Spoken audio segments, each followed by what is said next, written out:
Hi, so this question is from JAM 2021.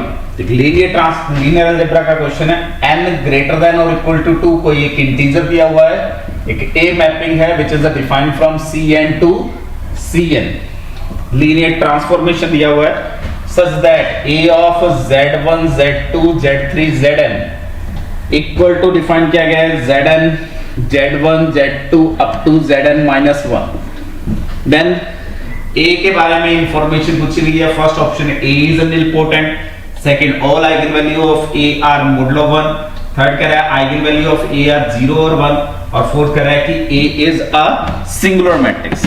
और अगर आपको इस क्वेश्चन को देखते ही सोचना पड़ रहा है कि क्वेश्चन क्या है, इसका मतलब आपने लीनियर नहीं पढ़ा ढंग से, लीनियर में प्रॉब्लम है। ये सिंपली हम हर सेगमेंट में हर जगह पढ़ते हैं कि परमुटेशन ऑपरेटर, तो यहां डायरेक्टली सिग्मा डिफाइन कर सकते हैं which is permutation 1 2 3 up to n, क्योंकि इमेजेस परम्यूट हो रहे हैं, पोजीशंस परम्यूट हो रही हैं। 1 कहां जा रहा है nth पोजीशन पे, 2 कहां जा रहा है 1 पे, 2 3 अप टू n-1, तो सिग्मा जो बनेगा वो 1 का इमेज n का image n-1 n-2 and then 2 1 किया जाएगा।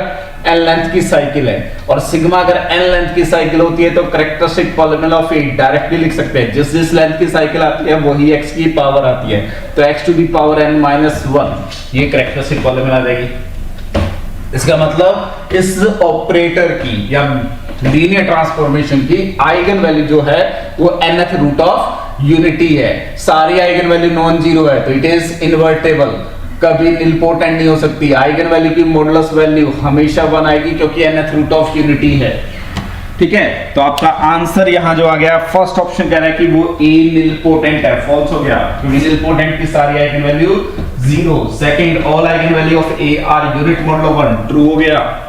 Third every eigen value of A is either 0 और 1, 0 आइगन वैल्यू कभी नहीं मिलेगी, 1 के अलावा भी मिल सकती हैं, डिपेंड करेगा n पे।